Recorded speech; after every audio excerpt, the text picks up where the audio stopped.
Silakan duduk, saudara. Mari buka firman Tuhan dalam Kisah Rasul pasal yang ke-7. Saya ingin ajak Anda melihat pada ayat yang ke-23 sampai dengan ayat yang ke-33.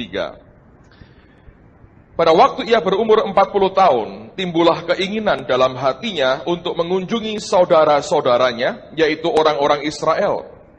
Ketika itu ia melihat seorang dianiaya oleh seorang Mesir, lalu ia menolong dan membela orang Mesir itu dengan membunuh orang Mesir itu. Pada sangkanya, saudara-saudaranya akan mengerti bahwa Allah memakai dia untuk menyelamatkan mereka, tetapi mereka tidak mengerti. Pada keesokan harinya ia muncul pula ketika dua orang Israel sedang berkelahi, lalu ia berusaha mendamaikan mereka, katanya, "Saudara-saudara, bukankah kamu ini bersaudara? Mengapakah kamu saling menganiaya?" Tetapi orang yang berbuat salah kepada temannya itu menolak Musa dan berkata, "Siapakah yang mengangkat engkau menjadi pemimpin dan hakim atas kami? Apakah engkau bermaksud membunuh aku sama seperti kemarin engkau membunuh orang Mesir itu?" Mendengar perkataan itu larilah Musa dan hidup sebagai pendatang di tanah Midian. Di situ ia memperanakkan dua orang anak laki-laki. Dan sesudah 40 tahun tampaklah kepadanya seorang malaikat di padang gurun di Gunung Sinai. Di dalam nyala api yang keluar dari semak duri. Musa heran tentang penglihatan itu dan ketika ia pergi ke situ untuk melihatnya dari dekat, datanglah suara Tuhan kepadanya. "Akulah Allah nenek moyangmu, Allah Abraham, Ishak dan Yakub." Maka gemetarlah Musa dan ia tidak berani lagi melihatnya. Lalu firman Allah kepadanya, "Tanggalkanlah kasutmu dari kakimu, sebab tempat di mana engkau berdiri itu adalah tanah yang kudus." 24 saya bacakan, 34. "Aku telah memperhatikan dengan sungguh-sungguh kesengsaraan umatku di tanah Mesir, dan aku telah mendengar keluh kesah mereka, dan aku telah turun untuk melepaskan mereka. Karena itu marilah engkau akan kuutus ke tanah Mesir." Nah, ini hal yang saya ingin bagikan buat saudara pada hari ini. Kalau Anda perhatikan akan hidup Musa, orang ini luar biasa sebetulnya ya. Tapi mari kita lihat, setelah Musa 40 tahun di istana Firaun, Alkitab mengatakan bahwa timbullah keinginan dalam hatinya untuk mengunjungi saudara-saudaranya, yaitu orang-orang Israel. Dalam bahasa Inggrisnya bukan dikatakan it came from atau muncul dari, tapi it came to, artinya datanglah kepada hatinya dari luar itu ke dalam, bukan dari dalam keluar. Kalau kita baca dalam bahasa Indonesia kita, sepertinya ini merupakan kerinduan hati Musa sendiri. Tapi sebetulnya ini bukan kerinduan Musa secara manusia, tapi Allah yang memberikan kerinduan di dalam hatinya untuk mengunjungi saudara-saudaranya. Nah, indikasinya jelas, Musa mendapatkan dorongan Tuhan. Saya percaya Musa terima pengalaman rohani yang sebegitu rupa, sehingga dia tahu bahwa Allah memilih dia untuk melepaskan orang-orang Israel dari perbudakan di Mesir.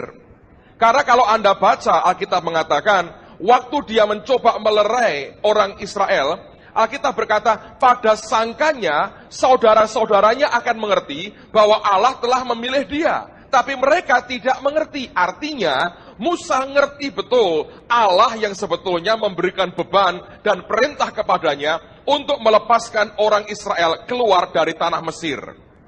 Nah, sekarang kenyataan yang terjadi adalah Allah berfirman kepada Musa. Waktu Musa mencoba melakukan firman itu, ternyata ujungnya malah tidak baik, saudara.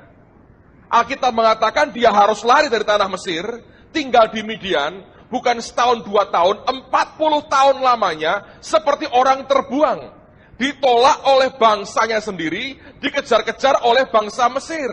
Dia jadi orang yang stateless, yang tidak punya kewarganegaraan. Mau gabung kelompok Yahudi ditolak, gabung Mesir ditangkap. Kemana dia mesti pergi? Dia lari ke gurun. Dan di sana dia kawin dengan Sipora, anak Imam Yitro, dan Alkitab berkata dia punya 2 orang anak laki-laki. Nah, tapi persoalannya adalah begini. Bagaimana mungkin Allah berfirman, ada orang yang mau melakukan firman itu, Tapi ketika sepertinya dia coba lakukan, hasilnya malah dia ketendang keluar. Saudara pernah nggak ngalami itu ya? Banyak orang punya konsep begini. Loh, kalau Allah sudah memerintahkan, pastilah semuanya akan berlangsung dengan baik. Tidak ada masalah. Ternyata belum tentu, saudara. Bukan karena Allah cari masalah dengan kita, tapi oleh karena ada sebab lain. Yaitu Musa belum mampu menerjemahkan dengan baik akan apa yang Tuhan taruhkan di dalam hatinya. Dengan kata lain begini, saya mau ngomong langsungnya begini. Allah memang berkata, Musa, engkau akan aku utus untuk melepaskan umatku dari perbudakan di Mesir. Nah, Musa berpikir seperti caranya berpikir. Bahwa kalau aku melepaskan mereka dengan cara yang aku tahu. Ingat, didikan selama 40 tahun di Mesir itu luar biasa. Alkitab berkata, dia berkuasa dalam perkataan dan dalam perbuatannya. Artinya apapun yang dia katakan, yang dia lakukan, itu berkuasa karena pangkat, karena statusnya, karena jabatannya. Nah, hanya itu yang dia tahu. Melepaskan berarti adalah dengan paksa menarik mereka keluar. Nah, untuk itu caranya gimana? Pakai kekerasan. Dia salah menerjemahkan apa yang Tuhan perintahkan. Nah, orang Kristen akhir zaman ini, banyak yang mendengar suara Allah, dia tahu Tuhan berbicara, tetapi salah menerjemahkan perintah Tuhan. Kita berpikir Allah hanya bisa memerintah, lalu soal mengerjakan bagian kita. Saya berkata, kalau cuma bisa merintah, saya pun bisa, saudara. Anda pun juga bisa. Nah, hebatnya Tuhan adalah, dia memerintah, sekaligus dia mengerjakannya di dalam kita dan lewat kehidupan kita. Nah, kalau kita mencoba dengan apa yang kita punya sebagai manusia, melakukan sendiri yang Tuhan perintahkan, ujungnya akan membuat kita gagal dan terpental seperti Musa. Sebab perkara yang dari Allah tidak bisa dinilai dengan cara manusia. Yang dari Tuhan tidak boleh diterjemahkan dengan cara yang manusiawi. Yang dari Allah harus diterjemahkan secara ilahi, yang dari Tuhan harus dimengerti secara surgawi. Tidak bisa kita hanya melihatnya dari sudut pandangan manusia. Saya ini merasa, saudara, dari sejak muda, Tuhan itu sudah membawa saya untuk melihat banyak hal yang aneh. Makanya saya terus terang sampai hari ini ya, saya paling takut untuk bisa menghakimi cara orang bergaul dengan Allah, itu paling takut. Dulu saya paling nggak bisa ngerti kalau Pak Yusa khotbah. Tapi saya tidak pernah berani berkata ini orang sesat. Tapi saya nggak pernah berani sebab dari sejak belasan tahun saya sudah dikenalkan Tuhan dengan banyak hal yang aneh-aneh. Contoh begini, siapa yang pernah dengar nama Bapak Pendeta almarhum Yeremia Rim? Ada yang pernah dengar? Coba angkat tangan. Ada yang belum pernah dengar nama beliau? Coba angkat tangan.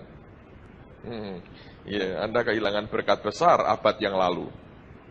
Tapi ini beliau sudah dipanggil pulang, dia sudah meninggal dunia dan sekarang gerejanya, dia pendiri GKPB, Gereja Kristen Perjanjian Baru, dan dia seorang penginjil, dia seorang pembicara yang menurut saya yang paling hebat yang pernah saya dengar di negara ini. Orang ini luar biasa. Nah, dulu kami sering kumpul sama-sama dan matter of fact banyak teman-teman yang juga lahir baru lewat ministrinya. Dan Semarang mengalami kegerakan rohani. Anda tahu bahwa tahun 79, kota ini pernah mengalami kegerakan rohani besar di antara para pelajarnya. Ratusan bahkan ribuan pelajar SMA pada waktu itu, sekarang SMU, dulu SMA, terima Tuhan Yesus termasuk saya. Dan dari kegerakan di Semarang ini kemudian nular ke Surabaya, ke Bandung, ke Jakarta, bahkan ke Amerika, ke Eropa.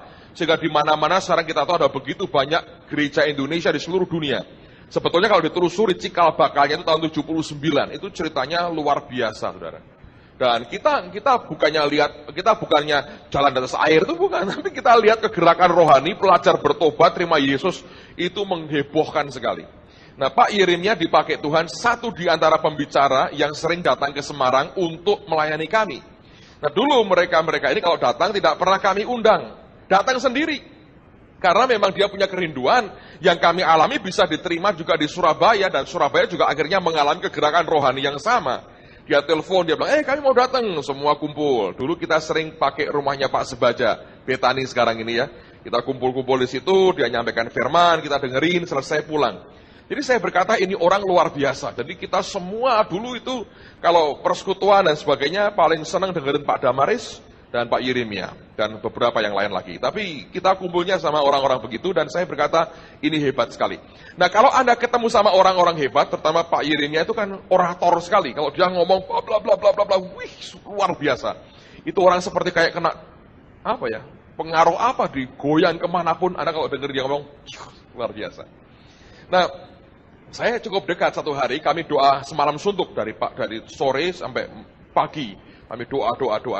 Jam 5 semua bubar, tidur sebentar, dia ngomong sama saya. Anterin saya pagi ini akan, nanti sore ini khotbah di Magelang nih. Jadi tolong anterin saya. Saya bilang oke. Nah saya masih ingat dia pada waktu itu dia baru beli mobil Datsun hitam yang agak sport gitu. Dia bangga sekali, dia bilang, di Indonesia cuma 3 ini. Ya saya nggak tahu berapa, dia ngomong 3. Nah, dia bilang, dia begitu bangga dengan Datsun Sportnya, ini wah ini hebat ini. Mobilnya sebenarnya jelek sih ya, cuma dia kan keren, hitam gitu, dia bangga sekali. Jadi akhirnya saya temenin dia drive ke Magelang. Dan sampai di sana habis makan langsung tidur. Kami diberi ranjang cuma 1, tidur berdua, saudara. Karena panas nggak ada AC-nya, zaman dulu jarang orang punya AC, dia buka baju, tidur. Jadi saya ngerti cara tidurnya dia, gitu ya. Saya juga tidur karena Anda tahu teler habis doa semalam suntuk tidur cuma sebentar terus ke Magelang, akhirnya kami tidur.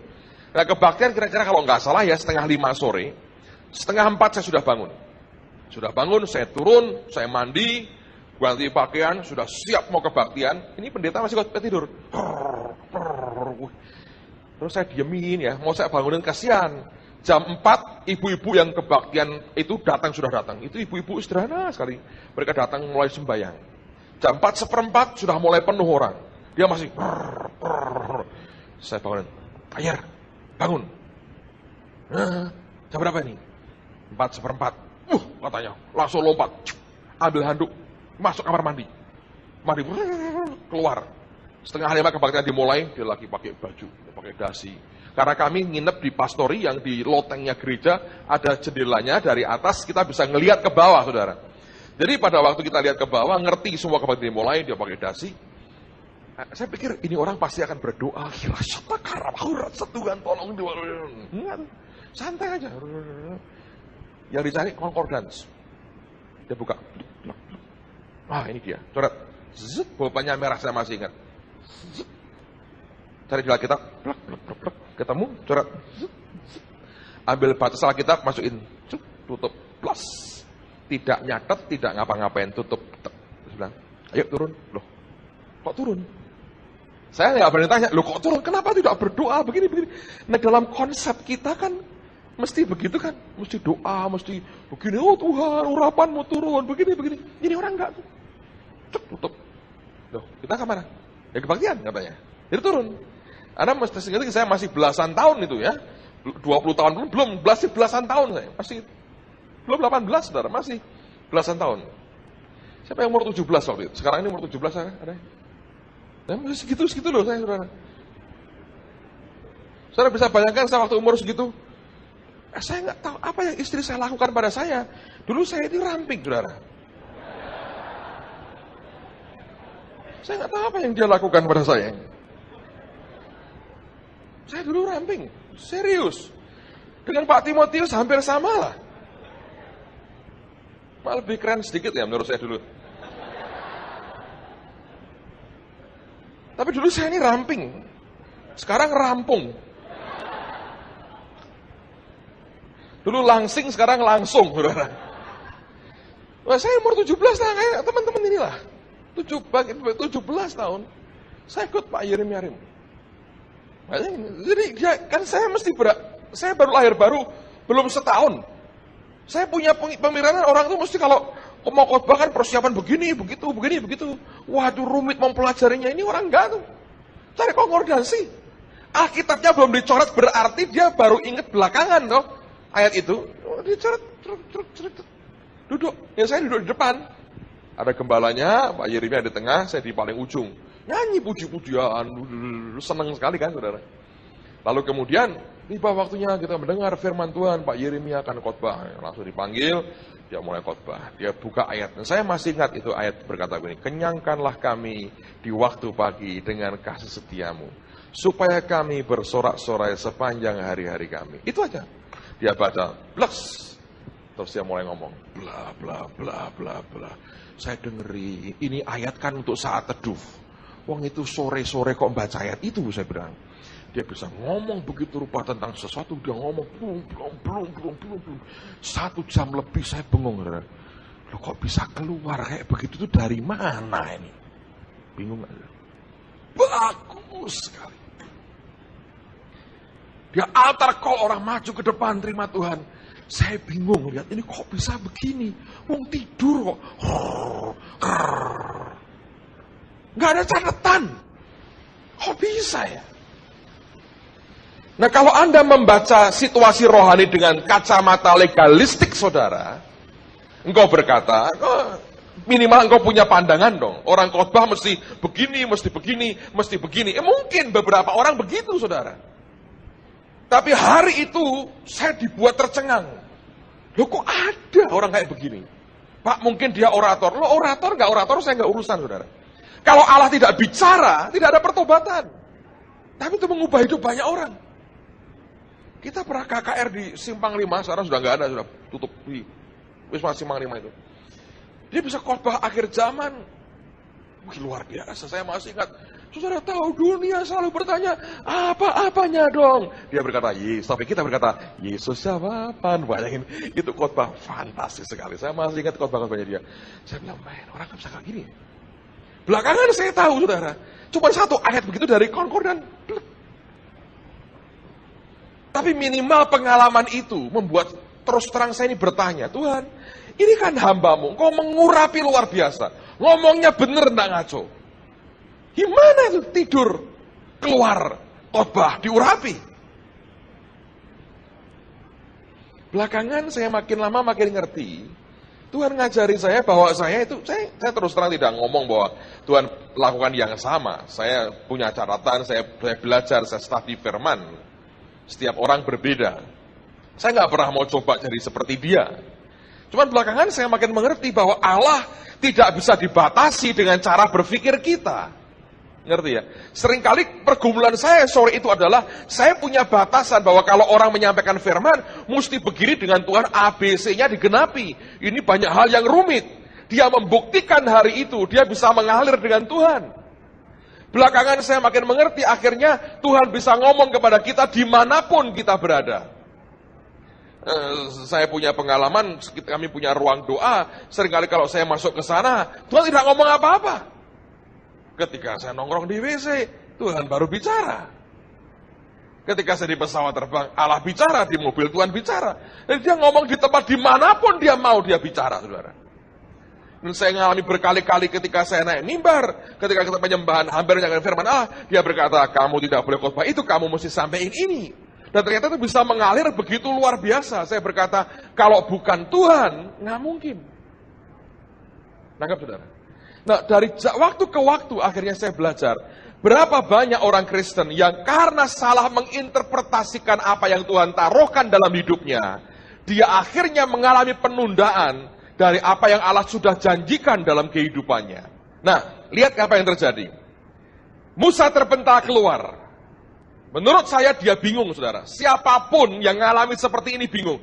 Katanya diperintah Tuhan, yakin ini Tuhan, makanya dia berpikir, sangkanya dia menyangka semua akan ngerti. Contohnya begini ya. Kalau misalnya ada seseorang lah, siapa? Dedi lah. Satu malam didatangi malaikat Gabriel. Dedi, dia tengking nggak manjur, wah ini malaikat bener ini, karena berkilau-kilau, kamu jangan nengking aku ya, aku malaikat Gabriel, bukan malaikat kecil yang minggu lalu terbang, aku Gabriel beneran ini. Lalu kemudian diomongi begini, nanti minggu depan ini akan ada hal yang luar biasa, aku akan pakai hidupmu luar biasa. Terus tiba-tiba hilang. Nah, ketika dia keluar dari kamar, dia kan merasa confidence. Gabriel menemui aku, seperti dia menemui Maria. Pasti tidak berkata kamu akan mengandung, pasti tidak ya, karena dia laki-laki. Kalau namanya Desi mungkin saudara, tapi menurut saya tidaklah, Dedi, dia tetap Dedi. Lalu kemudian, saya mana tadi? Ya, dia keluar dengan confidence, dia begitu yakin toh. Dia begitu yakin. Tapi orang lain kan tidak mengerti. Kalau dia ngomong ini itu, bisa sebagian percaya, sebagian berkata ini anak mulai membual. Nangkep saudara. Jadi Musa ngalami pengalaman rohani yang real sekali, tapi ketika dia sampaikan, dia tunjukkan ke orang lain nggak ngerti bahwa Allah pilih dia, pakai dia untuk menjadi pelepas mereka. Nah Musa menurut saya frustrasi. Bangsa yang dia mau tolong menolak dia. Nah akhirnya ketendang keluar di tanah Midian, bingung dia. Ya sudah, kalau nggak ngerti apa yang mesti dibuat, ya kembali kepada istilahnya Pak Timotius, basic need lah. Kebutuhan dasar. Umur sudah ada, jenggot sudah panjang, sendirian, nggak enak lah, kawin lah. Ketemu Sipora. Anak seorang imam namanya Yitro, nyembah apa nggak jelas saudara. Kawinlah di situ. Lalu ya sudah, dia tunggu setahun, 2 tahun. Tuhan yang dulu ngomong ke dia, nggak ngomong apa-apa lagi. Dan yang hebat, Allah itu sabarnya luar biasa. Allah itu punya pengendalian diri. Bisa tidak ngomong ke Musa 40 tahun. Kalau Anda nunggu sesuatu, setahun, 2 tahun, mungkin harapan masih ada. Tapi kalau sudah lewat 10 tahun, itu harapan sudah tinggal kecil sekali. Kalau sudah 20 tahun, Anda sudah lupakan itu. Tapi saya percaya, orang yang pernah mengalami perjumpaan dengan Tuhan, orang yang pernah mendengar Allah berbicara dalam hidupnya, dia tidak bisa menyangkali bahwa sungguh-sungguh Tuhan bicara kepadanya.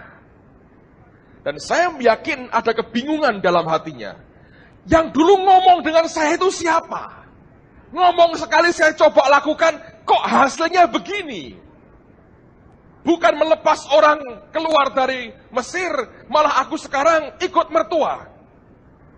Bahasa Jawanya bagus tuh. Madep, mantep, melu, merotuo. Gitu. Pokoknya ikut mertua. Dia nggak punya apa-apa. Dia cuma gembalakan kambing dombanya mertua. Domba sendiri pun kagak punya. Dia tidak sepinter Yakub, saudara. Bisa cari income sendiri di tengah rumah mertuanya. Ini Musa polos orangnya. Nggak punya apa-apa, ya ikut mertua. Kelak gimana nggak tahu. Dia gembalakan domba-domba mertua sampai umur 80 tahun, bayangin. 40 tahun nunggu. Siapa yang mau nunggu janji Tuhan 40 tahun? Nggak ada orang mau. Sehari aja kalau perlu kita tawar. Bisakah diperpendek Tuhan? Kan gitu ya. Nah, tapi yang luar biasa, saudara. Allah tidak pernah lupa dengan apa yang dia rancangkan. Itu dokumen Tuhan tidak pernah usang. Allah berkata, oh lupa ya aku. Dulu di mana ya Musa ya? Lalu Allah mencari lagi. Tidak, saudara. Itu bagian dari pengerjaan Tuhan. Dan ini bagian yang berat sebetulnya. Nah, sekarang saya kembali ke Musa. Waktu akhirnya, setelah 40 tahun dia tunggu dan tidak ada apa-apa. Mungkin sudah pudar harapannya. Sudah dia lupakanlah, itu pengalaman pahit lah, gagal dengan Allah seperti itu. Sekarang kenyataannya aku hidup dalam kehidupan yang baru, ikut mertua, ini sudah lumayan lah, pokoknya gedein anak, setelah itu mati, selesai. Toh untung aku masih hidup. Teman-teman sebaya yang lahir bersama aku sudah mati semua, dibunuhin orang-orang Mesir. Aku lumayan, sampai jenggotnya tebal begini, aku masih hidup sampai hari ini. Ya dia pikir lumayan lah, pokoknya sudah cukup panjang umurku, gedein anak, setelah itu, that's it, mati. Tapi Allah tidak pernah lupa dengan apa yang dia pernah katakan. Tuhan tidak pernah lupa dengan apa yang dia janjikan. Rencana Allah tidak pernah bisa gagal oleh apapun dan oleh siapapun, saudara. Satu hari, Musa sedang menggembalakan domba mertuanya. Ya, seperti biasa. Dulu biasanya dengan ribuan tentara. Sekarang dengan belasan domba, itu pun milik mertua. Ya sudahlah, wong nebeng mertua, apapun yang diperintahkan, sudahlah. Mertua berkata, Musa, gembalain domba. Ya sudahlah, dibayar apa? Nggak bayar apa-apa, asal makan tidur gratis, nebeng mertua. Lalu dia ikut 40 tahun, bayangin frustrasinya. Anda kalau pernah kaya sekali. Tiba-tiba tidak punya apa-apa. Itu kalau nggak tahan mentalnya 40 tahun itu mungkin sudah mati di tengah jalan nelongso, saudara. Ini orang kuat mentalnya. Dibentuk Tuhan seperti itu. Dan akhirnya satu hari ketika dia menggembalakan dombanya, Alkitab tidak berkata, maka Musa malamnya bermimpi, atau Tuhan berkata, doa puasa dulu Musa 50 hari. Tidak. Allah kalau datang mendadak aja. Tak tahu nongol aja muncul. Di saat yang tidak pernah orang duga, dia tiba-tiba muncul. Nanti dia menggembalakan domba, dia kaget. Ada belukar yang ada nyala apinya, tapi gak terbakar. Nah, dia pikir ini apa ini? Ketika dia mendekat, disitulah suara yang sama yang dia pernah dengar 40 tahun sebelumnya muncul lagi. Dan kali itu dia kenalkan dirinya, dia berkata, akulah Allah Abraham, Allah Ishak, dan Allah Yakub. Waktu Musa dengar itu, gemetar, saudara. Dan dia berkata, ini suara yang pernah muncul 40 tahun yang lalu. Yang membuat ketika aku mencoba melakukan perintahnya, atau apa yang dia berikan di hatiku, aku terpental keluar 40 tahun seperti ini. Dan hari itu, suara yang sama muncul lagi setelah 40 tahun. Saudara, tapi pengalaman ini sebetulnya merupakan pengalaman titik balik dalam hidup seorang yang bernama Musa. Sejak peristiwa yang kita baca ini, Musa bukan lagi orang buangan. Musa bukan lagi orang biasa. Musa bukan lagi residivis yang ditarik di Mesir. Musa bukan lagi pemimpin yang ditolak dan tidak punya wibawa sama sekali.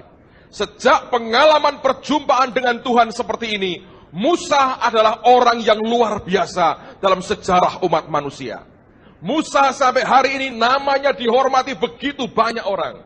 Orang mengagumi sebagai tokoh yang luar biasa. Musa dikenal sebagai pemimpin hebat. 40 tahun dia bisa bawa lebih dari 2 juta orang Israel yang tegar tengkuknya mengembara di padang gurun. Dan Musa yang sama menjungkir balikkan Mesir dalam beberapa hari.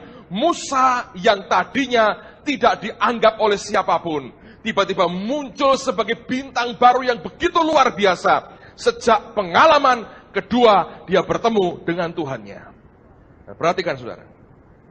Waktu Musa mendengar Allah bicara, secara manusia dia mungkin berkata begini, oke Tuhan, engkau ngomong lagi sekarang, apa rencanamu? Yang menarik adalah, Tuhan memberikan perintah pertama itu unik saudara. Allah tidak berkata, Musa ayo duduk dulu lah, kita minum kopi dulu, ini ada Nescafe buat kamu. Dan Allah berkata, sekarang rencananya baiknya gimana? Ini bentengnya Mesir kita gempur dari mana? Itu Allah tidak pernah ngobrol soal planning, Allah nggak pernah bicara strategi, Allah nggak bicara soal komposisi pemerintahannya nanti gimana. Musa, kamu kalau punya kabinet harus begini-begini. Musa malah minta teman, Tuhan tidak pernah mau beri teman sebetulnya. Dan kelak teman yang Musa minta itu yang membuat orang Israel liar, yaitu namanya Harun, saudara. Nah, Allah tidak pernah minta apapun kepada Musa atau bicara apapun. Tapi perintah yang pertama yang Tuhan katakan kepada orang yang bernama Musa, dan perintah ini merupakan titik balik dari hidupnya. Allah berkata, tanggalkan kasutmu dari kakimu, sebab tempat yang kau injak ini adalah kudus. Aneh, saudara. Yang ditunggu 40 tahun, perintah berikutnya adalah tanggalkan kasutmu. Allah tidak bicara soal strategi, Allah nggak bicara soal bagaimana cara mengalahkan Firaun, dia punya semua itu. Tapi yang Allah perlu yakinkan adalah Musa tidak boleh gagal seperti 40 tahun sebelumnya. Nah, rahasia keberhasilan adalah ternyata Allah berkata, Musa, tanggalkan kasutmu dari kakimu. Tanggalkan kasutmu dari kakimu. Ini perintah aneh sekali. Memang kita ngerti, Pak, ini kan hubungan dengan kekudusan Allah. Saya percaya, Allah yang berkata begitu. Sebab tempat yang kau injak adalah kudus. Tapi apa sebetulnya arti ketika Tuhan berkata, tanggalkan kasutmu dari kakimu?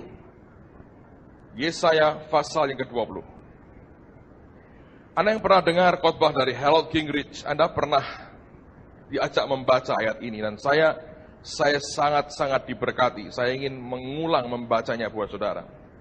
Pada tahun ketika panglima yang dikirim oleh Sargon, Raja Asyur, tiba di Asdod lalu memerangi dan merebutnya. Pada waktu itu berfirmanlah Tuhan kepada Yesaya bin Amos. Firman-Nya, pergilah dan bukalah kain kabung dari pinggangmu dan, perhatikan, tanggalkanlah kasut dari kakimu. Lalu ia pun berbuat demikian, maka berjalanlah ia telanjang dan tidak berkasut. Berfirmanlah Tuhan, seperti hambaku Yesaya, berjalan telanjang dan tidak berkasut. 3 tahun lamanya sebagai tanda dan alamat terhadap Mesir dan terhadap Ethiopia. Demikianlah Raja Asyur akan menggiring orang Mesir sebagai tawanan dan orang Ethiopia sebagai buangan. Tua dan muda, telanjang dan tidak berkasut, dengan pantatnya kelihatan. Alkitab itu kalau ngomong terang-terangan, saudara. Luar biasa, ada pantat segala ikut di Alkitab. Makanya sebuah kata itu bisa kudus, bisa najis, tergantung, saudara ya. Tuhan yang ngomong. Suatu penghinaan bagi Mesir, maka orang akan terkejut dan malu karena Ethiopia, pokok pengharapan mereka, dan karena Mesir, kebanggaan mereka, dan seterusnya. Apa artinya menanggalkan kasut? Zaman dulu, kalau Anda pernah ke Israel, makanya kita perlu ke Israel lah sekali-sekali. Saya rasa pesawat terbang cukuplah buat semua kita. Sebelum Yesus datang kedua kali, mintalah Tuhan sekali aja lah Tuhan. Pendetaku sudah 5 kali, aku sekali aja masa nggak bisa, nggak mungkin, mestinya bisa. Kalau engkau mau mesti bisa Tuhan, kalau engkau mau aku nggak bisa apa-apa, tapi kalau engkau mau aku mestinya bisa Tuhan. Lihat Yerusalem baru sangat menyenangkan, Yerusalem lama juga baik itu dilihat, saudara. Kalau Anda ke Israel, Anda tahu bahwa di Timur Tengah itu alamnya sebagian besar gurun. Dengan batu-batu padas yang panas, kalau siang itu panasnya luar biasa. Sehingga zaman dulu, orang itu begitu sejak kecil ya, dibiasakan untuk selalu punya berkasut kakinya. Kalau enggak tahan, itu bisa ngelupas kulitnya, bisa kebakar kulitnya. Oleh karena terik dan panasnya kondisi alam mereka. Nah, dalam tradisi mereka pada waktu itu adalah begini. Kalau ada 2 bangsa sedang berperang, maka bangsa yang dikalahkan, kalau mereka masih hidup, rakyatnya atau pasukannya, mereka akan ditawan oleh yang mengalahkan mereka. Begitu mereka ditawan, hal yang pertama dibuat adalah, mereka harus menanggalkan kasut mereka dari kaki mereka. Nah sekarang bayangkan, Anda kalau mau coba bolehlah, di terik matahari yang panas, coba jalan keluar tanpa pakai sepatu, telanjang kaki. Itu saudara kalau jalan bisa kayak orang menari itu, lucu nih, begini-begini terus. Anda ngerti ya? Kenapa sampai mereka harus melepaskan kasut mereka? Sebab ini masalah praktis sih. Kalau mereka tidak pakai sepatu, gerak mereka itu akan lambat. Ngerti? Mereka tidak mungkin punya kaki yang kuat untuk bertempur atau berontak. Mereka hanya ribut ngangkatin kaki terus karena kepanasan dan karena luka. Itu melumpuhkan mereka tanpa harus diikat dengan terlalu banyak. Dengan dilepas kasutnya saja, sudah tidak berdaya lagi mereka. Kaki mereka itu sibuk diangkatin terus karena apa? Panasnya luar biasa, terbakar kakinya. Sehingga ketika orang dilepas kasutnya, itu merupakan simbol bahwa orang itu adalah seorang tawanan. Orang yang ditawan oleh orang lain yang menaklukkan dia. Nah perhatikan saudara. Ketika Musa mendengar kali yang kedua Allah memanggil dia. Allah berkata, Musa, Musa. Dan dikenalkan dirinya, akulah Allah Abraham, Ishak dan Yakub. Maka perintah pertama yang Tuhan katakan adalah, tanggalkan kasutmu dari kakimu. Dengan kata lain Allah berkata, kalau engkau ingin semua kehendakku tergenapkan dengan sempurna. Kalau engkau rindu bangsamu dilepaskan. Kalau engkau rindu aku pakai engkau dengan luar biasa. Hal yang pertama harus engkau alami adalah engkau harus sedia menjadi tawananku, kata Tuhan. Dengan kata lain, engkau harus sedia memberikan kebebasanmu kepadaku. Dan ini yang Tuhan minta buat setiap kita. Berapa banyak orang Kristen yang merindukan satu kali kelak Allah akan menggenapkan semua janjinya. Ada banyak orang rindu dipakai Tuhan dengan luar biasa. Dengar baik-baik, kalau engkau mau jadi seorang history maker, di mana kuasa Allah kuat dalam hidupmu, hal yang pertama Tuhan minta adalah tanggalkan kasutmu dari kakimu. Artinya, engkau harus berkata, Tuhan, aku berikan kebebasanku kepadamu. Sejak hari ini, aku mau jadi dan sedia jadi tawananmu. Nah, sekarang mari kita bandingkan dengan Yosua pasal yang kelima. Yosua pasal 5 ayat 13 sampai dengan ayat yang ke-15.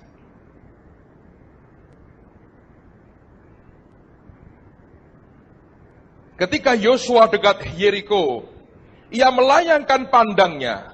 Dilihatnya seorang laki-laki berdiri di depannya dengan pedang terhunus di tangannya. Yosua mendekatinya dan bertanya kepadanya, kawankah engkau atau lawan? Jawabnya, bukan. Tetapi akulah panglima bala tentara Tuhan. Sekarang aku datang. Lalu sujudlah Yosua dengan mukanya ke tanah, menyembah dan berkata kepadanya, apakah yang akan dikatakan tuanku kepada hambanya ini?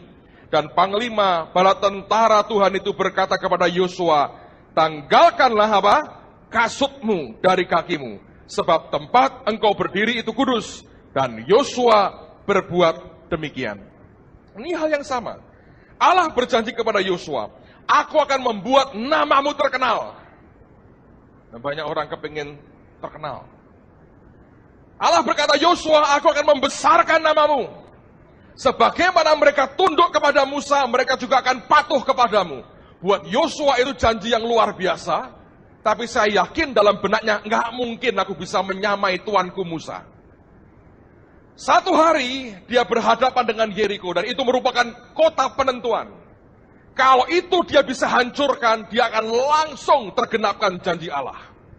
Dan rupanya Kanaan itu, makanan appetizer-nya, pembukanya itu Yeriko. Kalau kita makan itu kan pembukanya acar, kacang. Allah itu kebalik. Pembukaan pertama, steak, tibun steak. Yang berikutnya baru salad, baru terakhir sup. Tuhan itu kalau dengan kita kebalik-kebalik, saudara. Kalau kita kan tidak, yang ringan dulu, baru yang berat. Kalau Allah enggak, langsung yang berat dulu. Yeriko, ini tibun steak, saudara. Ada tulangnya. Allah berkata, mau terkenal? Yeriko. Satu kali, dia nggak punya pilihan. Allah bawa dia ke Yeriko. Ketika dia melayangkan pandangannya, dia lihat seorang laki-laki berdiri dengan pedang terhunus. Dan langsung dia bertanya, siapa kamu? Lawan atau kawan? Jawabannya apa? Bukan. Aneh tuh. Cuma diberi dua pilihan. Lawan atau kawan? Jawabannya apa? Bukan. Saya mau beritahu ya, Tuhan itu tidak pernah bisa Anda cepit. Anda mau nyepit Tuhan itu nggak bisa. Ya atau tidak? Atau. Ya kan? Lawan atau kawan? Bukan. Dan dia berkata, betul bukan. Kalau lawan pasti bukan. Tuhan tidak datang untuk melawan kita. Apakah dia kawan kita? Bukan juga. Kita mesti jadi kawannya dia. Tapi apakah dia jadi kawan kita, saudara? Kalau dia kawan kita, sepertinya dia mesti ikuti dong kemanapun kita pergi. Panglima ini mau berkata, Yosua, aku tidak akan melawan engkau karena engkau anak Tuhan. Anakku adalah hamba Tuhan. Tapi aku tidak datang untuk mendukung engkau. Aku datang untuk memimpin engkau. Tangkap, saudara. Banyak orang mengharapkan Allah mendukung dia. Tapi sebetulnya dia harus tunduk kepada perintahnya. Karena itulah malaikat ini berkata, tanggalkan kasutmu dari kakimu. Dengan kata lain, malaikat berkata, kamu ingin terima Kanaan? Kamu lihat mau Yeriko ini runtuh. Dia berkata, sederhana. Tanggalkan kasutmu dari kakimu. Tidak usah ngomong strategi, tidak usah ngomong yang lain-lain. Aku minta engkau jadi tawananku mulai hari ini. Tanggalkan semua keinginan manusiamu, engkau ikuti kemanapun aku pergi, engkau di belakangku sekarang. Nah, hal yang sama berlaku buat hidup Anda dan hidup saya. Kalau Anda ingin melihat perkara besar dalam kehidupan kita, belajarlah menjadi tawanan dari Tuhan sendiri. Paulus berkata, itu adalah tawanan roh. Mari lihat dalam Kisah Rasul pasal yang ke-20 sekarang. Kisah Rasul pasal yang ke-20, ayat yang ke-22. Kisah Rasul 20, ayat yang ke-22 sampai 24. Paulus berkata, tetapi sekarang sebagai tawanan roh, aku pergi ke Yerusalem dan aku tidak tahu apa yang akan terjadi atas diriku di situ. Selain daripada yang dinyatakan Roh Kudus dari kota ke kota kepadaku, bahwa penjara dan sengsara menunggu aku. Tetapi aku tidak menghiraukan nyawaku sedikit pun, asal saja aku dapat mencapai garis akhir dan menyelesaikan pelayanan yang ditugaskan oleh Tuhan Yesus kepadaku untuk memberi kesaksian tentang Injil kasih karunia Allah. Dia berkata, aku ini adalah apa? Tawanan roh. Saya ingat pada waktu Tuhan panggil saya jadi hamba Tuhan, sebetulnya ketika menjelang tamat SMA, selesai SMA, ada hamba Tuhan orang Australia yang menawarkan beasiswa ke saya. Dia sudah bantu 2 teman dan dia mau bantu saya, dan dia tawarkan untuk sekolah di Perth Bible College di Australia Barat. Akan diusahakan beasiswa segala macam, dia sudah akan bantu ngurus. Dulu pengertian saya, kalau Anda mau jadi hamba Tuhan, jadi pendeta, Anda mesti sekolah teologi. Tapi Tuhan itu ngomongnya lain. Kurang seminggu orangnya datang dan kita mau bicara finalnya, saya doa di Ungaran, saudara. Saya masuk gua sembayang di sana. Lalu saya berdoa dan saya datang ke Tuhan, saya nyembah Tuhan. Dan Tuhan berkata begini, jangan tinggalkan kota ini. Saya bilang, Tuhan, aku ini mau ke Australia itu Tuhan. Aku ini mau melayani Engkau, bukan mau jalan-jalan. Aku ini mau sekolah, aku mau jadi hamba Tuhan. Kan Kau panggil aku jadi hambamu. Dia berkata, jangan tinggalkan kota ini. Terus saya ngomong lagi, saya ini mau ke Australia Tuhan. Mau sekolah Alkitab. Dan Tuhan berkata, jangankan ke Australia.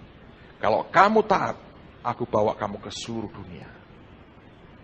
Ini gak main-main. Saya ngitung, kalau dia gak perintahkan saya gak taat. Itu membuat sedih, saudara. Saya mau melayani Tuhan, saya mau sekolah. Ingat, tidak semua yang baik yang kita tawarkan ke dia, ternyata itu sesuai dengan hatinya. Belakangan sekian tahun kemudian, saya makin belajar soal itu. Jadi saya bilang, lalu saya kok suruh ngapain di sini? Kan dia ngomongnya enak. Ya sekolah aja, kuliah biasa. Saya pikir suruh kuliah teologi mana enggak. Dia bilang kuliah aja, apa aja yang kamu suka. Nah, saya sejak kecil itu suka baca komik, saudara. Anda tahu ya? Tapi komik yang saya suka itu bukan komik si kancil, komik apa? Shinchan. Itu komik yang gitu-gitu. Nah, saya tuh sukanya komik yang ada cerita sejarahnya. Gitu. Itu saya seneng. Karena itu lebih real. Kalau komik-komik karangan orang itu kan mengikuti imajinasi orang. Ini saya suka yang ada latar belakang realnya gitu loh. Jadi kalau kita bayangin yang tidak kosong gitu. Jadi saya suka yang begitu. Saya bilang, loh kalau aku suruh sekolah milih ya paling enak sekolah sejarah saya. Itu paling enak. Kuliah nggak berat. Karena apa? Didongengin. Ya toh? Bacanya cerita-cerita kuno, saya seneng. Jadi setiap hari kuliah sambil dengar orang dongeng. Yang dongeng doktor, master, sarjana, kan enak. Nyateti, seneng. Saya bilang, ini serius loh Tuhan, aku nggak boleh sekolah teologi ya. Dia bilang, ambil jurusan yang kamu paling suka. Bingung nggak saudara? Sekarang sudah nggak bingung, karena banyak hamba Tuhan itu nggak pernah sekolah teologi ya. Dulu nggak pernah ada. Semuanya rata-rata lah ya. Mestinya training Alkitab berapa tahun begitu. Jadi saya ngerti saya yang begitu harus begitu. Dia ngomongnya enggak. Jangan tinggalkan kota ini. Sekolah Australia tidak boleh. Jangankan ke Australia. Aku bisa bawa kamu ke seluruh dunia. Lalu saya bilang, oke, sekolah apa? Ambil yang kamu paling suka. Daftar saya. Pulang Semarang saya bilang orang tua saya, nggak jadi ke Australia, batal. Mau kuliah di Undip aja. Ngambil apa? Sejarah. Sejarah itu yang jadi apa? Tukang dongeng apa-apa. Loh saya ini memang punya hobi aneh, saudara. Kalau banyak orang itu sukanya misalnya nonton bioskop, saya nggak terlalu senang. Kecil saya itu kalau malam minggu, saya ke Ngesti Pandowo, nonton wayang orang saya ini. Saya ini aneh, memang aneh. Loh kok aneh? Lah iya. Memang Tuhan kalau milih orang itu yang aneh-aneh. Kalau Anda belum aneh, belum kepilih, saudara. Serius, saya sekarang kalau Anda tanyai perwayangan, masih hafal. Anak-anak saya itu kalau ngomong saya, papa ini orang kampung. Betul, tapi tidak kampungan. Saya sudah ngajari Semi, soal orang kampung itu kan masalah tempat tinggal. Kalau kampungan itu apa, Sam? Kelakuan. Dia ngerti, saudara. Jadi saya berkata, ya memang aneh. Kalau Sabtu malam Minggu, saya kan dulu sekolahnya di Bernardus, saudara. Jadi kalau tiap pagi diantar papi saya sekolah, saya ngelihatnya tuh ke kiri, kalau sudah dekat geris itu, ke kiri ke arah sebelahnya Ngesti Pandowo. Lakonnya apa ya? Tiap hari saya gitu. Kalau sudah Jumat saya sudah ngomong sama papi saya. Besok lakon ini, Pak. Besok nonton ya, Pak? Nonton. Sampai jam 12 tengah malam. Ngesti Pandowo. Kalau wayang kulit gak suka, wong kulit aja kok. Kalau wayang orang saya seneng. Ketoprak tuh ya, saya seneng tuh. Nah, kok aneh, Pak? Ya biar memang begitu kok. Bioskop nggak terlalu seneng. Kalau wayang, waduh, rame itu. Saya seneng sekali. Wayang orang tuh, waduh, saya bilang. Beberapa lagunya Narto Sabdo tuh masih hafal saya. Perahu layar saya masih ngerti. Aneh, Pak? Aneh, emang aneh. Biar toh, emang aneh kok. Oh, Tuhan juga aneh-aneh kadang-kadang. Makanya dia suka sama orang aneh-aneh itu dia seneng. Jadi saya ini beda sama orang-orang lain, saudara. Jadi akhirnya ya sudah.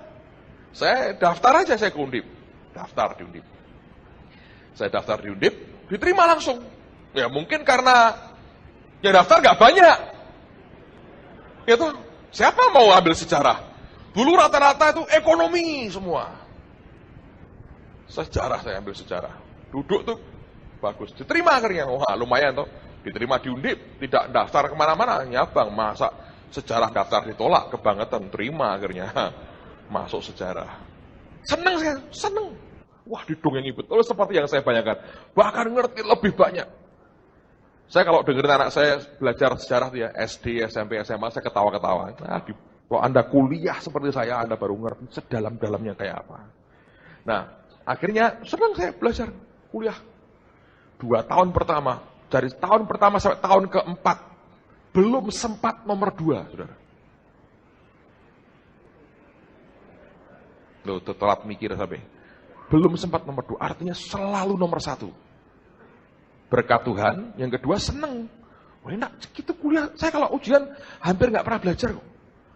Dongeng semua, wah bener nih dongeng gini. Seneng. Lalu Tuhan kan berkati saya. Bahasa Inggrisnya diimprove sama Tuhan. Jadi ya sudah, semua kan buku itu kan dari bahasa Inggris. Teman-teman itu kan nggak bisa bahasa Inggris. Baca bingung mereka, kumpul-kumpul gitu nggak muni semua. Kalau ada tugas, saudara, ada tugas itu kan dibagi 5-6 kelompok. Ya, kamu terjemahkan bab ini, satu orang, yang ngerjain saya semua. Terus tak tulis saring ke stok. Yang tahu detailnya siapa? Saya. Semua tahu ringkasan global yang tidak penting-penting tak tulis.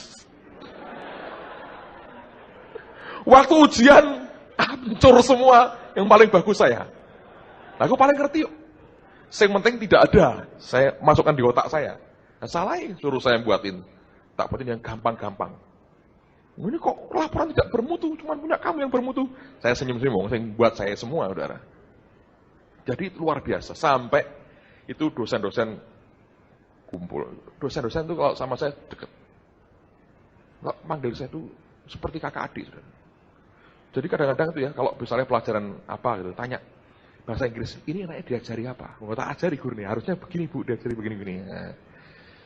Lalu itu sampai mereka kumpul, mereka sepakat gini. Ini anu aja, dicariin dosen, kirim ke negeri Belanda, ambil master, pulang ngajar, langsung pegawai negeri. Wah teman-teman saya kepingin sekali itu. Karena mereka kalau sudah dapat itu kan enak. Kalau enggak mau jadi apa sejarah, saudara? Akhirnya, ya saya ngomong terus terang dengan mereka. Saya bilang, ya maaf, saya sudah janji dengan Tuhan saya harus melayani dia. Jadi izinkan saya ngabdi buat negara ini di jalur yang berbeda. Mereka bisa ngerti walaupun tidak mengerti, saudara. Ini orang bodoh ditawari jadi pegawai negeri. Sekolah negeri Belanda tidak mau. Itu saya masih ingat tahun 82 itu. Saya ditawari. Tapi Tuhan itu luar biasa. Karena saya nolak tahun 83 betul-betul ke negeri Belanda saya, saudara. Yang bayari saya Billy Graham. Ikut konferensi penginjil seluruh dunia. Baru umur 21 loh. 21. Siapa yang umurnya 21 di sini? Aku sudah ke negeri Belanda, ikut konferensinya Billy Graham seumur kamu tuh. Bayangin. Makanya jangan anggap orang muda itu rendah. Belum tentu, kecuali memang mau rendahan yang bersangkutan, saudara. Kalau Anda masih muda, saya berkata, Allah bisa pakai luar biasa. Tuhan bisa. Jadi saya ini semua itu penginjil senior saya paling muda. Selingkuh bikin bingung, saudara. Tapi Tuhan itu berkata, tahun berikutnya Pak Timotius yang rombongan, Pak Timotius bunyi, rombongan orang sangat kalah dulu tuh, ngebai Nederland, saudara. Penuh, luar biasa. Udah, ya sudah, akhirnya sampai sekarang saya di Semarang. Nggak pernah kemana-mana. Apakah dia setia Pak dengannya? Iya. Saya buktikan sampai hari ini, dia luar biasa. Saya ke Australia itu kayak orang ke Tegal, saudara. Serius. Jumat berangkat ya. Sabtu, Minggu khotbah toh. Senin pagi-pagi pulang. Ketemu Tegal. Jumat, Sabtu, Minggu khotbah. Senin pulang. Berkali-kali itu. Lama-lama saya bosan. Saya bilang, Tuhan kok begini terus? Tapi nanti saya balik Australia bulan September, Betani ngundang saya 4-5 hari buat KKR. Tapi saya berkata, Tuhan putar saya ke puluhan negara. Ada hal yang tidak kebayang sebelumnya. Tapi seringkali Tuhan berkata, tanggalkan kasutmu dari kaki. Ngerti saudara? Jangan membaca perintah Tuhan dengan pengertian manusia kita. Nanti kita keliru. Yang Allah minta dari kita adalah kesediaan kita untuk menyerah kepada Dia. Dan ini yang seringkali orang Kristen tidak sanggup. Kita mau tetap merdeka sekalipun kita berkata, aku mau ikut Engkau Tuhan. Tapi Allah butuh penyerahan total dari kita. Karena itulah perintahnya, tanggalkan kasutmu dari kakimu. Nah, saya perhatikan ya saudara, di banyak hal dalam kehidupan kita, gereja, saya perhatikan ada saat-saat seperti itu. Saya masih ingat waktu kita mulai School of Acts 3 tahun yang lalu. Sebetulnya itu saya sudah give up lah. Saya pikir saya tidak akan mau buat sekolah Alkitab lah. Berat. Itu kerjaan yang buat saya berat sebetulnya. Semua orang yang ngerjakan itu tahu itu berat. Karena pendidikan bukan hal yang gampang. Karena saya pikir sudah banyak sekolah Alkitab di Indonesia ini. Kenapa mesti tambah-tambahin? Apa supaya biar rame kita muncul satu? Saya pikir nggak begitulah. Tapi saya masih ingat juga beberapa tahun sebelumnya, Anda mungkin yang lama masih ingat ada teman namanya Glory Bachman. Dia pernah nubuat, dia akan datang ke Bali ke sini Oktober lah saudara. Saya lagi mau email, saya mau cek tanggalnya, tapi beliau ingin kembali bulan Oktober. Nanti tahun depan, sekitar awal-awal tahun depan, dia dengan istri dari pemilik majalah Karisma Magazine di Amerika, itu pengen buat seminar wanita. Lah, tahun depan untuk wanita. Yang Jumat ini untuk pria. Nanti ada bagiannya. Di mana saya tidak usah hadir. Istri saya datang. Saya kan di rumah aja mengasuh anak-anak yang baik. Tapi ini Jumat ini pria dulu. Tahun depan wanita. Nah, beliau ini ngomong saya begini. Ketika dia mendoakan beberapa, waktu itu kita masih tidak terlalu besar ya. Dan dia mendoakan teman-teman gitu.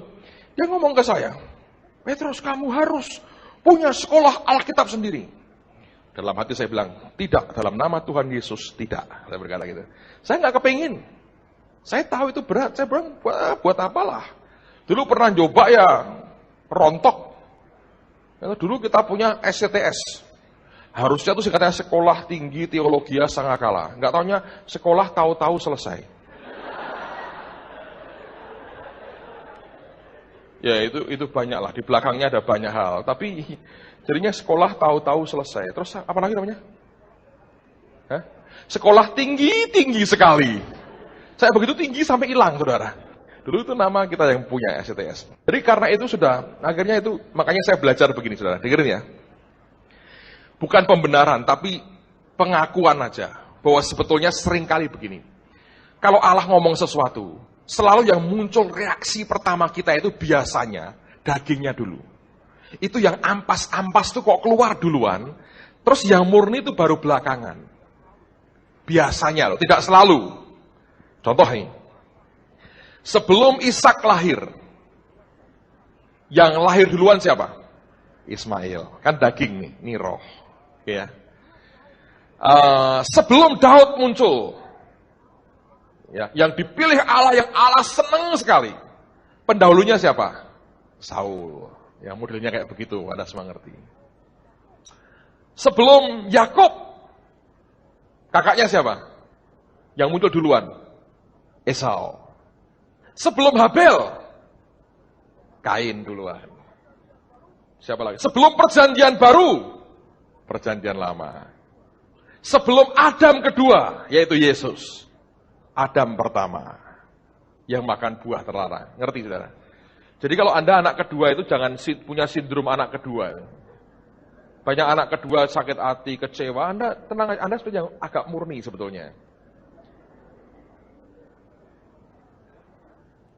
Jadi biasanya yang muncul pertama itu karena campur. Nah kita masih campur dengan pikiran kita, analisa kita, semua yang dari manusia nyampur, akhirnya keluar seperti itu. Jadi waktu kita buka begitu saya bilang, ya sudahlah, ini terakhir lah saya mau buat sekolah teologi, sekolah Alkitab. Niatannya baik, semuanya baik, tapi salah menerjemahkan Tuhan menurut saya. Dan ada banyak faktor lain di belakang itu yang tidak baik itu diceritakan. Nah, tapi kemudian Allah berkata, kamu mesti punya sekolah Alkitab. Saya bilang, no way. Nggak mau saya. Berat, repot, ongkosnya gede. Ngapain? Sekolah Alkitab banyak kok. Kalau ada yang mau sekolah Alkitab, taruh tempat lain aja. Lebih gampang begitu. Daripada punya sendiri. Repot sekali dan mahal sekali. Untuk apa? Tapi tuh firman terngiang terus. Nah saya belajar begini. Tuhan, kalau engkau memang mau, ya lakukanlah seperti yang engkau mau. Tapi dariku, aku akan diam sajalah. Nunggu sampai itu begitu kuat dan engkau mendesak aku, sampai itu merupakan perintah yang tidak bisa ditawar lagi. Nah baru, karena waktu nubuatan disampaikan, tidak pernah ngomong kapan. Ngerti? Kamu harus punya begini, nah kapan? Nggak jelas. Kalau belum tahu kapannya, diam aja saudara. Simpan di hati. Saya nggak ngomong siapa-siapa. Dan tidak ingin ngomong dengan siapa-siapa. Ada saat-saat firman disampaikan, dijanjikan, perlu waktu bertahun-tahun sebelum tergenapi. Nah, akhirnya pada tahun berapa itu ya? 98. Terjadi perubahan pergantian kepemimpinan di negara kita. Lalu tiba-tiba ada hamba Tuhan dari Malaysia, teman lama yang sudah lama tidak ketemu, Raymond Mui. Dia bertahun-tahun tidak pernah ke Jawa. Tiba-tiba dia ingat teman baiknya, almarhum Pak Samuel Elkana. Dan kepingin ke Jawa. Dan datang dengan istrinya, ketemu lagi dengan saya, datang ke kantor. Terus dia cerita sekolah Alkitabnya. Dia ngobrol, dia punya ini, dia punya itu, dia ngomong beberapa hal. Pak Samuel tertarik. Aneh, mendadak. Dia bilang, wah kita perlu buat ini. Nah waktu mereka pada ngomong kita perlu buat ini, saya diam aja, saya bilang ya buatlah. Tiba-tiba mereka berkata, kita bisa buat bersama-sama. Nah waktu bersama-sama saya bilang, nah ini repot. Saya nggak mau, saya terus terang nggak suka itu. Saya bilang, enggak lah. Tapi dia ngomong. Tuhan itu bisa menggiring begitu rupa, dari tidak berminat, jadi ingin sedikit tahu. Saya mulai tanya, dari ingin tahu, tiba-tiba saya berkata ini baik. Dari baik saya berkata ini perlu. Dari perlu Tuhan berkata akhirnya ini harus. Lalu saya masih ingat bulan apa kita pergi ya? September ya? September kita ke Malaysia. September 98 ke Malaysia. Dan itu menjelang wisuda mereka, atau Oktober awal mungkin ya. Oktober, karena nggak lama mereka selesai. Kurang 2-3 minggu sebelum mereka selesai. Kami ini rombongan rame-rame ke Kuala Lumpur. Saya pergi, Pak Ardian pergi, Pak Timotius, Bu Yuni, Pak Samuel, dan istri. Siapa lagi ya? Udah ya, 6 orang. Dan diminta untuk membawa, makanya Anda perlu punya teman kayak Pak Timotius itu memang baik sekali. Kita ini perlu kita bawa buku rohani banyak sekali. Nah, Anda tahu Malaysia itu sensitif dengan kekristenan. Di Malaysia kita bawa buku-buku semua bahasa Inggris. Nah, mereka yang tidak boleh kalau bahasa Indonesia atau bahasa Melayu. Nah, saya bawa bahasa Inggris, ditahan. Ini apa buku yang bawa siapa ya? Saya ngaku ya saya yang bawa. Ini bagus ya. Masuk, Ditanya macam-macam, tapi kepala bea cukainya lagi keluar. Ini buku rohani untuk apa, untuk apa, untuk apa. Enggak masalah. Paling-paling kalau mereka nggak mau, ya disimpan di situ. Nanti kalau kita pulang, kita ambil balik. Tapi ini sebetulnya pesanan untuk Pastor Raymond. Setelah melihat kondisi begitu, Pak Timotius keluar. Yang di luar kan nunggu. Gimana? Tahu jawabannya?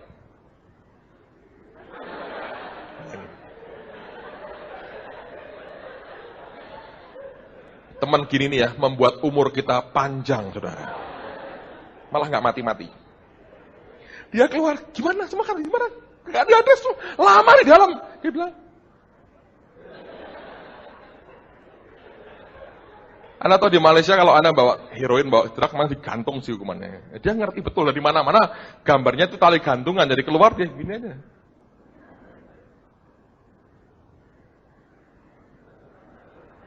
Ya ada orang, janganlah. Kemudian kami ke sana ya, singkat cerita dibebaskan lah, nggak apa-apa, tahu bahasa Inggris kan, bawa keluar semua.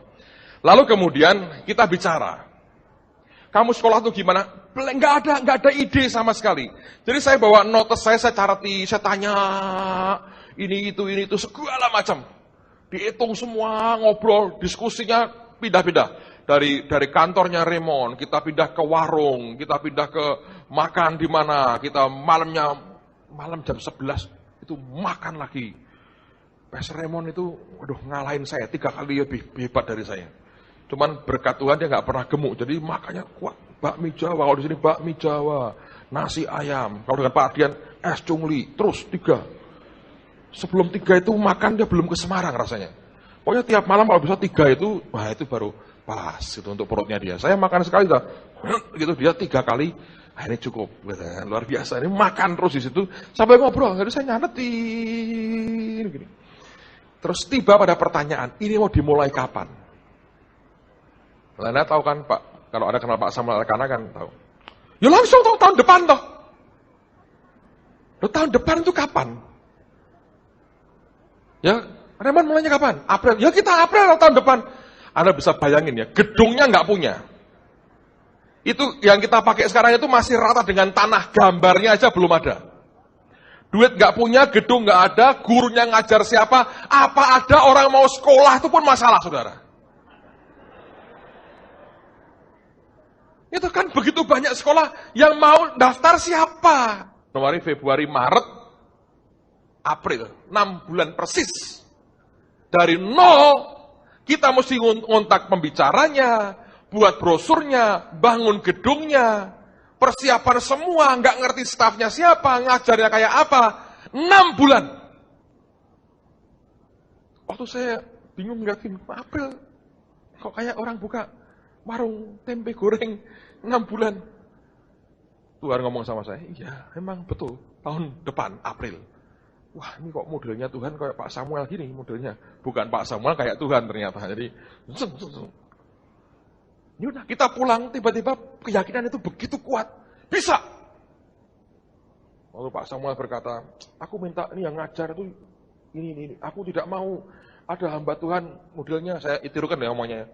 Modelnya ngere, saya nggak mau ada pendeta ngere lagi. Pendeta ini mesti berkemenangan soal uang. Ojo ngere, kayak sing liyane ngere, Gung. Udah berkata itu. Pendeta ngere, saya bilang. Ya, rupanya orang ngere. Saya bilang. Ngomongnya dia, sekarang sudah dihubungkan dengan Tuhan. Anda nggak boleh tersinggung dong, dia sudah dengan Tuhan. Lalu, pada waktu itu saya bilang, oke, kita buat nyusun gitu. Bayangin. Nggak punya apa-apa. Korban, Pak Ardian jual mobilnya. Korban. Teman-teman lain korban, Getsemani korban begitu banyak. Yang lain juga korban, semua korban. Dalam 6 bulan itu mesti mulai bangun, mesti mulai nulisin surat ke pengajarnya, siapa yang bisa datang karena harus ditaruh di brosur, siapa yang ngajar, sebarinnya gimana, nggak jelas. Dari nol, siapa yang bantu di sana, siapa yang di sini, siapa tinggal di asrama. Tapi saya berkata pada saudara, kalau Tuhan kerja itu luar biasa. Jadi saya bilang benar-benar orang kayak ditarik dengan Tuhan sampai engkau nggak bisa mikir. Mikir pun tidak berani, saudara. Kalau engkau mikir sedikit aja, nyerahlah. Biasanya kalau orang buat program besar itu kan step by step, langkah demi langkah itu ditata. Ini harus begini, harus begini, harus begini. Tapi saya bilang, Tuhan itu kadang-kadang begitu. Mau apa? Siap nggak hidup kita, saudara? Kalau ada dari tawaran roh, diajari Tuhan ke situ, caranya begitu. Jadi akhirnya kita ya sudah mencoba yang terbaik yang kita bisa, buat brosurnya, segala macam, aduh, saya berkata begitu banyak hal. Dan mahal, saya tahu mahal. Tapi ajaib. Waktu disebar, brosur dibawa kemana-mana, banyak tuh yang daftar. Not bad. Memang murid tahun pertama juga luar biasa, luar biasa. Enggak laki, enggak perempuan, perkasa-perkasa. Bayangin ya, itu Anda kalau ke Sabda Mulia, ke tempat yang lama, itu kan ada tiang-tiang di depan toh. Teras ada tiangnya, ditabrak perempuan, saudara. Naik sepeda, dia patah. Sampai rontok. Begini, bayangin. Wanita loh.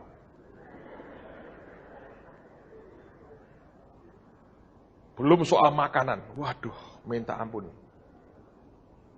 Kan diberitakan tidak boleh beli makanan di luar.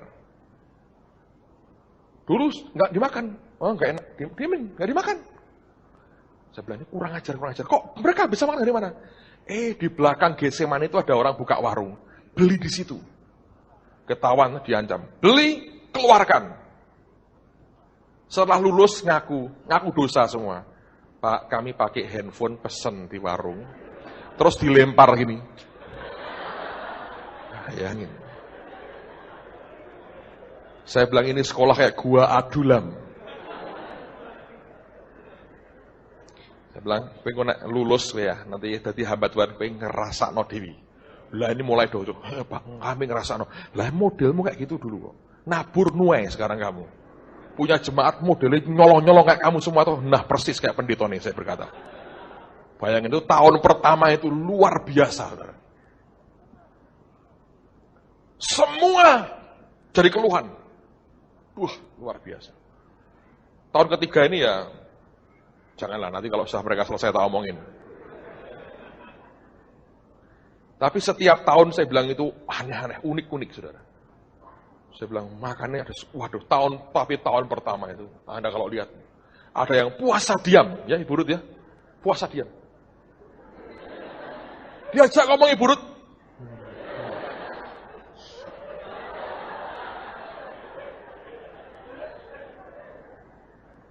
saya bilang, pokoknya ini Tuhan yang nyuruh. Tenang, tapi semua pengajar datang, mereka senang. Mereka diberkati, bilang, waduh ini kok rasa haus laparnya luar biasa. Pak Timotius Arifin baru ngajar bulan lalu. Dia bilang, saya belum pernah ketemu sekolah Alkitab dengan rasa kehausan, kelaparan seperti yang saya temukan di sini. Lumayan lah saudara. Tuhan yang nyuruh soalnya. Tapi waktu Anda ngerjain pertama, waduh. Saya berkata, jangan dipikir saudara. Bapak mikir nggak? Sedikit, mau tidak mau. Beberapa urusan mikir toh. Ini harganya berapa kan mikir. Masa harga berapa nyerah. Harga kan enggak, kita mesti ngitung dong ya. Urusan begitu. Tapi urusan-urusan globalnya kalau Anda perhatikan. Tuhan bawa kita ditarik begitu aja. Itu sekolah.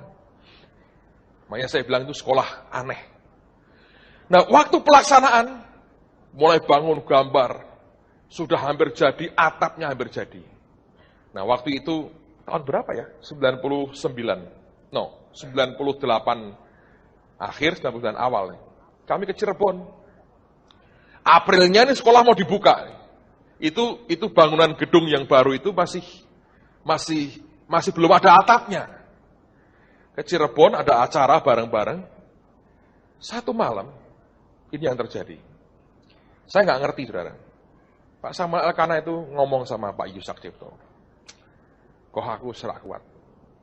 Urusan sekolah aku rak kuat. Pak Samuel itu memang tidak pernah, jarang mengeluh dengan orang ya. Tapi kali itu dia bilang, aku sudah gak kuat. Gimana tak kayak no Petrus Agung, mesaki. Nawang duitnya berat, ini masih belum anu. Rasanya kok tidak pantas. Aku ngasih kerjaan yang belum jadi kayak begini dan waktunya mepet. Sudah dalam waktu 4 bulan lagi itu harus jadi. Ini belum apa-apa. Aku tapi sudah gak kuat. Nah, Pak Yusak bilang, ya wis kamu sembahyang aja. Lucu, saudara. Hari-hari itu Tuhan ngomong ke kami. Urusan pembangunan sekolah Alkitab itu, take over, ambil alih pembangunannya. Nah, saya juga punya perasaan gini, waduh, aku ambil alih, kurang ajar. Dikira mau ngelancangi yang tua. Ngerti, saudara? Tapi ya sudah, aku sembahyang, diam aja. Besok paginya, makan pagi, Pak Yusak itu semeja dengan saya. Terus saya bilang gini, Pak Yusak, aku itu kemarin malam sembahyang. Tuhan kok ngomong gini, urusan sekolah Alkitab, ambil alih. Wah, dia ketawa. Wah, wis benar. Diundang Pak Samuel kanane. Wis benar wis diomongi dhewe katanya gitu. Wis ora kuat, wis ora kuat. Dia enggak kuat. Jadi kamu diomongin suruh ambil alih, ya salaman.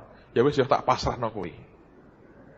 Saya tidak pernah ngerti bahwa itu terakhir dia ngomong soal pekerjaan Tuhan dengan saya. Karena beberapa hari setelah selesai, beliau ke Bandung dengan Pak Yusak ya. Di situ jantungnya anfal. Saya masih bisa temuin di Jakarta karena dia diterbangkan dengan helikopter dari Bandung ke Jakarta. Sempat bergurau, lah ya masih sehat, tak pernah numpak helikopter, loro numpak helikopter. Makanya saya terakhir dengan John Evans ini saya naik helikopter, saudara. Dan tidak ingin kedua kali. Seperti ingin nabrak terus. Lalu kemudian saya ketemuin di Glen Eagle, saya masih bisa ngomong sedikit dengan dia. Dan saya masih bisa ketemu mungkin setengah jam atau 1 jam sebelum Tuhan panggil dia pulang. Dan selesai, tinggallah saya seorang diri, saudara. Saya diam, saya liatin gedung. Ayo, Tuhan ini katanya suruh kau kerjain. Ini punya teman satu, sekolah kita mau panggil pulang. Aku dewean ini. Tinggal pulang. Pak Samuel sudah nikmat di surga. Saya masih harus menikmati pekerjaan seperti ini. Tapi itu harus selesai. Saya bersyukur, tapi banyak saudara ambil bagian dalam pekerjaan Tuhan itu. Dan akhirnya kurang beberapa hari sebelum sekolah dimulai. Praktis itu gedung selesai. Lalu penerimaan siswa dimulai. Kurang beberapa hari sudah masalah banyak, saudara. Ini itu telepon sana sini ribut tok isinya. Dan begitu mereka datang, saya bilang, kok ada ya orang mau daftar ini. Dan waktu kita mulai buka, itu hal yang mengharukan sekali. Bayangin sebuah sekolah Alkitab, dari 0 dimulai, 6 bulan kemudian, dia harus berdiri dan dia running. Kita sudah masuk tahun ketiga, dan saya lihat makin tahun makin luar biasa Tuhan mengerjakan di tengah-tengah kita. Saya melihat ada banyak hidup yang diubah Tuhan. Saya melihat akan investasi yang tidak sia-sia. Itu dimasukkan dalam gereja-gereja masing-masing, mereka memberikan dampak. Saya ketemu dengan banyak mereka dan dampak yang mereka berikan buat gereja lokal mereka itu luar biasa. Saya berkata, Tuhan ini nggak ada hitungannya lah dengan segala biaya, tenaga yang dikeluarkan. Saya pikir bahwa semua yang mereka lakukan itu ternyata luar biasa. 6 bulan itu merubah banyak cara berpikir mereka. Dan hari ini mereka jadi berkat di mana-mana. Nah, dengar baik-baik, saudara. Yang seperti itu yang Allah minta dari hidup kita. Saya berdoa kelak Tuhan akan bawa Anda sampai titik itu, di mana Allah berkata, tanggalkan kasutmu dari kakimu. Ayat terakhir sebelum selesai. Kisah Rasul pasal yang ke-11.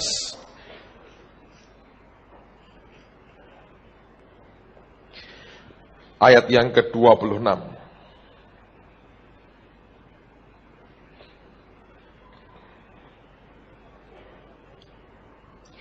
Kisah Rasul 11 ayat 26.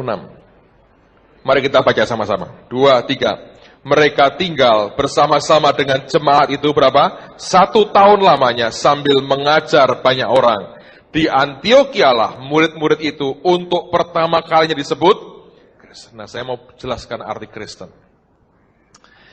Nama Kristen itu ada orang berkata Christ-like, seperti Kristus atau Kristus kecil. Menurut saya betul juga. Pasti ada kaitan dengan Christ, dengan Kristus. Tetapi dalam bahasa Girikanya, kata Kristen di sini diambil dari kata Yunani Kristianos. Dan kata Kristianos itu arti hurufiahnya sebetulnya adalah budak dari sebuah keluarga atau rumah yang besar. Pertama-tama pengertiannya seperti itu. Nah, kenapa? Karena Anda harus mengerti, Antioquia pada zaman itu merupakan pusat perdagangan budak. Nah, kalau sampai di tempat pusat perdagangan budak, ada orang-orang yang dapat panggilan budak, Kristianos. Itu karena mereka melihat akan karakter orang-orang ini, dan gaya hidupnya yang berbeda dengan orang kebanyakan. Seperti apa? Mereka melihat bahwa orang-orang yang mengaku percaya Kristus ini, hidup mereka sebetulnya seperti tawanan atau budak daripada Kristus. Apapun yang Tuhan mereka perintahkan, mereka lakukan. Sehingga orang menerjemahkan kata Kristen sebetulnya adalah a love slaves of Christ. Budak Kristus karena kasih. Nah, di Alkitab Perjanjian Lama itu ada, kalau ada budak orang Ibrani, waktunya dilepaskan, harus bebas. Mereka berkata, aku tidak mau bebas, karena aku mengasihi engkau. Aku mau jadi budak dengan sukarela, karena aku mengasihi engkau. Nah, orang itu ditindik telinganya. Jadi sebetulnya, orang Kristen pertama kali, kita mendapat sebutan Kristen oleh karena ada orang-orang yang oleh karena dasar kasihnya yang besar kepada Yesus menjadi budaknya Kristus. Artinya semua yang dia perintahkan mereka dengan sukacita melakukannya. Nah, orang-orang sana melihat perilaku mereka seperti budak layaknya. Ngikutin persis apa yang tuannya perintahkan. Kalau Anda hari ini berkata, saya orang Kristen, saya berkata, Anda juga mesti berkata, saya mau jadi tawanan daripada Kristus Yesus. Nah, prosesnya saya tahu butuh waktu. Tapi saya mau katakan pada hari ini, Allah cari orang-orang yang sedia dalam hidupnya melepaskan kasutnya dari kakinya. Kalau Anda bisa menangkap ini, saya percaya Tuhan akan memakai hidupmu dengan luar biasa. Nah, ada banyak orang yang hari-hari ini Anda sedang atau Anda pernah terima janji Allah. Tapi kenyataannya sampai detik ini engkau belum terima. Mungkin Anda termasuk orang seperti Musa pada waktu itu. Anda salah menerjemahkan akan cara Tuhan kerja dalam hidupmu. Saya berdoa ini firman merupakan jawaban buat saudara. Dan saya yakin Anda renungkan lagi akan semua yang sudah saya bacakan ini akan membawa akibat yang luar biasa buat hidup kita. Amin. Mari tutup Alkitab saudara. Saya berdoa Anda belajar sesuatu pada pagi hari ini. Amin.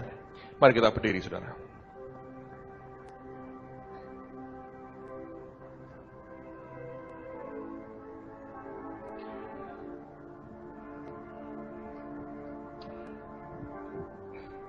Minggu depan saya mau ulang lagi.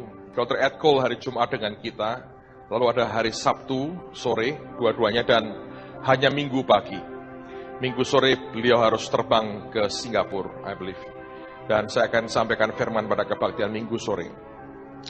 Kalau Tuhan izinkan, saya ingin jawab satu pertanyaan yang saya terima lewat email beberapa hari yang lalu. Ada orang yang tanya dengan saya, Pak, itu pengajaran menyerah itu apa kontradiksi dengan yang diajarkan orang selama ini tentang believing and speaking?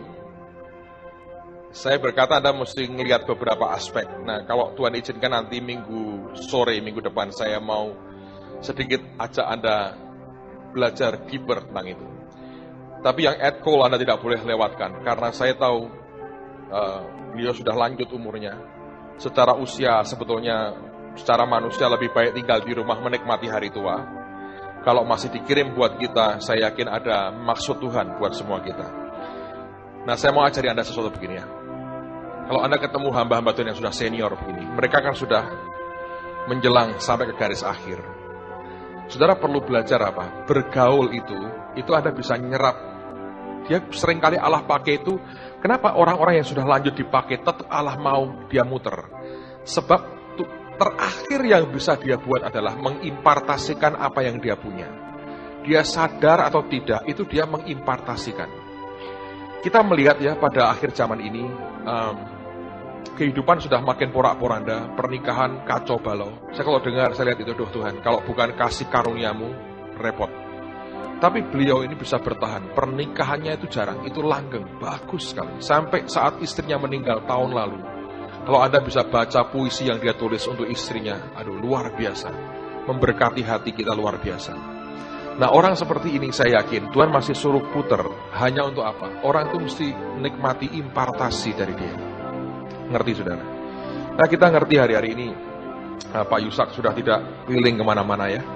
Dia di rumah aja sehat sih, tapi dia merasa sudah selesai. Minggu lalu lah, saya nggak tahu dengerin malam-malam di mobil khotbah beliau di radio.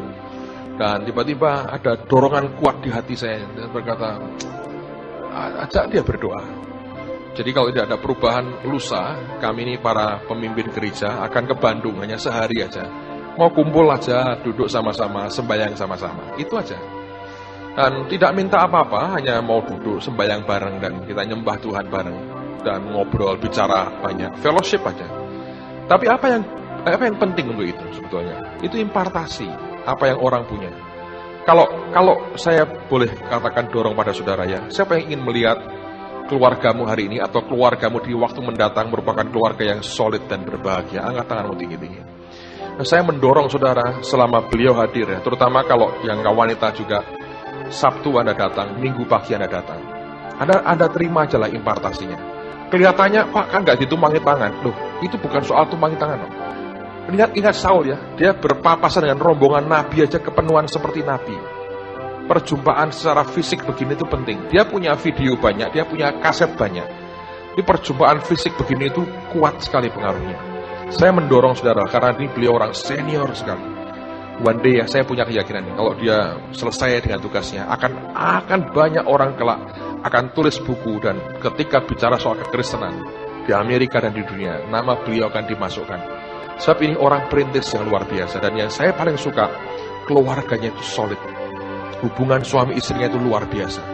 Dan itu sudah makin langgeng, makin jarang maaf. Di Jakarta ada teman yang mamahnya meninggal, sebulan kurang 3 hari kemudian papahnya meninggal.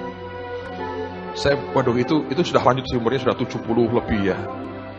Anda tahu beberapa tahun terakhir itu, kalau tidur tuh pegangan tangan berdua, bayangin ya. Tidur tuh pegangan tangan. Waktu istrinya meninggal, suaminya cukup shock, saudara. Wah, mereka Kristen baru ya. Dia nangis sama istrinya. Loh, kita kan janjian mau mati bareng tuh, pulang sama-sama. Kok kamu mendahului aku? Bayangin. Di tengah dunia sudah beku, suami istri sudah ribut, sudah kalau tidur sudah menghadap utara dan selatan, timur barat gitu ya. Ribut gak karuan. Sudah gak ada lagi kehangatannya. Sebagian alasannya anak, repot ngurusi anak, ngurusi kerjaan, ngurusi pembantu, ngurusi taman, berkebun, segala macam. Sudah nggak diurus lagi, suami istri sudah nggak ngurus lagi. Ada yang suaminya sibuk main layang-layang, main kartu, segala macam lah. Alasan aja.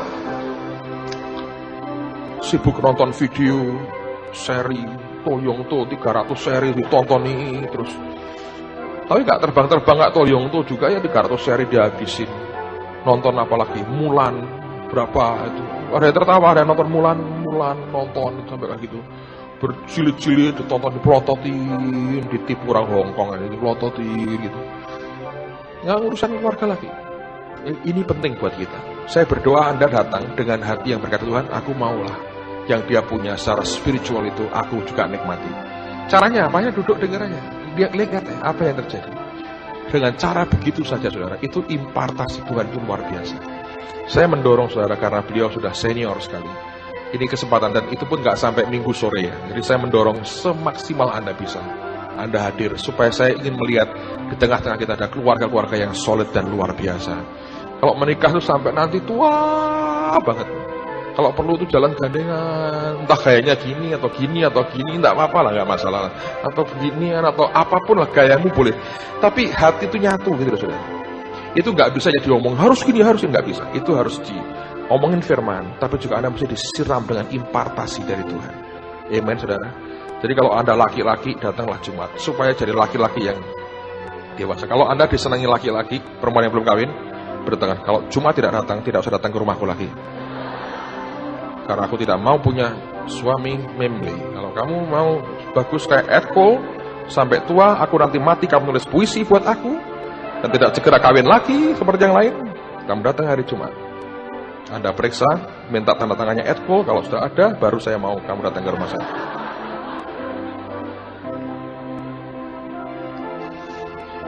Istri-istri, Anda perlu doa puasa untuk suamimu supaya dia datang. Sebab kalau dia datang, nanti dia akan setiap hari nulis puisi buat saudara. Amen. Mari angkat tangan sama-sama. Aku berserah. Mari yang tugas perjamuan kudus boleh maju ke depan.